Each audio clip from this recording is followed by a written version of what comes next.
Bismillahirrahmanirrahim. Assalamualaikum. Today I am going to share Physics 101 GTB Solution 2022. क्या है topic of discussion is it conceivable that a constant magnetic field has capability to change the speed of charged particle? ठीक है, explain yes और no. ठीक है, कभी भी constant magnetic field की कैपेबिलिटी चेंज नहीं होती स्पीड ऑफ चार्ज पार्टिकल के साथ। ठीक है, इसका आंसर है नो।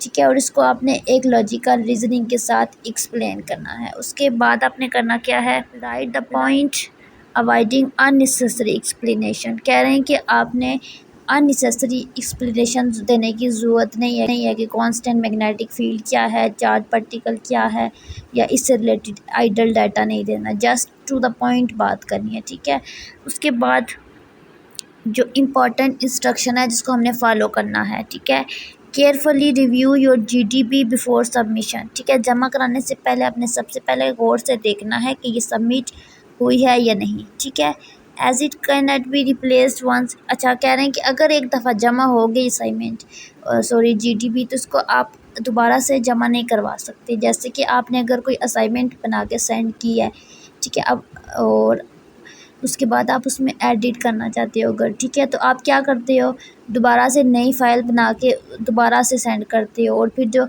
चेक करेंगे सर, तो फिर वो लास्ट जो आपने सेंड की होती है वो चेक होती है हमेशा। तो जीटीबी में ये वाला सीन नहीं होता। ठीक है, उसके बाद next, your discussion must be based on logical aspect of topic requirement with proper justification. आपने प्रॉपर जस्टिफिकेशन देनी है, लेकिन उसमें कोई आइडल डाटा आपने नहीं देना। ठीक है, मीन कोई फजूल पॉइंट नहीं लिखने, टू द पॉइंट लिखना है। ठीक है, there is a limit of 100 words for the discussions. और जो आपने डिस्कशन करनी है ना, वहाँ उसकी लिमिट 100 वर्ड्स होने चाहिए। ठीक है, बहुत ज़्यादा ना हो 100 वर्ड से, उससे कम हो या 100 ही हो। ठीक है, उसके बाद आपने यूज़ द फ़ॉन्ट स्टाइल। ठीक है, ये आपके एमएस वर्ड में एक स्टाइल होता है, टाइम न्यू रोमन, यही रखना है, और उसका साइज़ आपने 12 ही रखना है। आपने खुद से एडिट नहीं करना। आपके जीटीबी के ऊपर एक टूल बॉक्स होता है, उसके ऊपर ये सारा होता है कि आपने साइज़ कौन सा रखना है। ठीक है, उसका नंबर कौन सा रखना सारा। ठीक है, उस your answer should be relevant to topic. ठीक है, वही कह रहे हैं कि अदर स्टूडेंट्स का देख के आपने कॉपी नहीं करना। ठीक है, वरना आपको 0 मार्क्स मिलेंगे। उसके बाद books, websites and other reading materials may be consulted before posting your comment, but copying or reproducing the text from the book. ठीक है, आपने यही जीटीबी जो मैं आपको बता रही हूँ सब ने यही सबमिट नहीं करवानी, वरना आपको 0 मार्क्स मिलेंगे। जो मैं बताऊँगी उसमें आपने वहाँ से जस्ट आपने एक लॉजिक लेनी है कि किस टाइप का इसका आंसर है। ठीक है, क्या केस में आता है, आप खुद से एडिट भी कर सकते हो इसमें। उसके बाद आपने अगर लेक्चर लिए होंगे तो आप एडिट इजीली कर सकते हो। और you should post your answer on the GDB graded discussion board. इसका मतलब होता है जीटीबी। ठीक है, उसके अंदर ही आपने जमा करवाना। Both will run parallel to each other during time specified above. ठीक है, लास्ट डेट से पहले आपने सबमिट करवानी है। तो इसके सोल्यूशन को स्टार्ट करते हैं।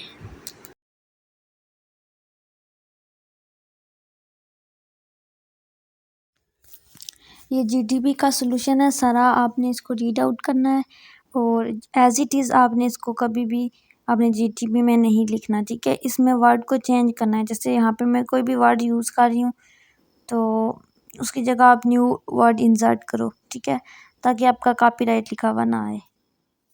इसको रीड आउट करते हैं। No, it is not possible to change the velocity of a charge particle in a magnetic field. Magnetic field के अंदर कभी भी चार्ज पार्टिकल की वेलोसिटी चेंज नहीं होती। क्यों? क्योंकि उसमें हमारे पास कोई भी कोई भी वर्क डन वहाँ पे नहीं होता। ठीक है, और उस पर जब हम फोर्स अप्लाई करते हैं तो वो हमारे पास परपेंडिकुलर बनती है वेलोसिटीज़ के। ठीक है, और वर्क डन भी नहीं होता।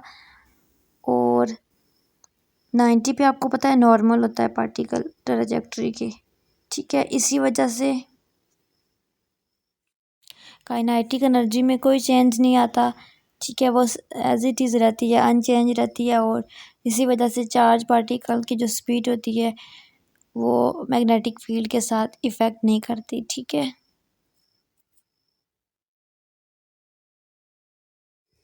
और इस तरह से हमारे पास जो रिज़ल्ट होता है वो यूनिफॉर्म सर्कुलर मोशन में आ जाता है, क्योंकि चार्ज जो है वो नेगेटिव हो जाता है और जो फोर्स होती है वो अपोजिट डायरेक्शन में होती है और परपेंडिकुलर होती है।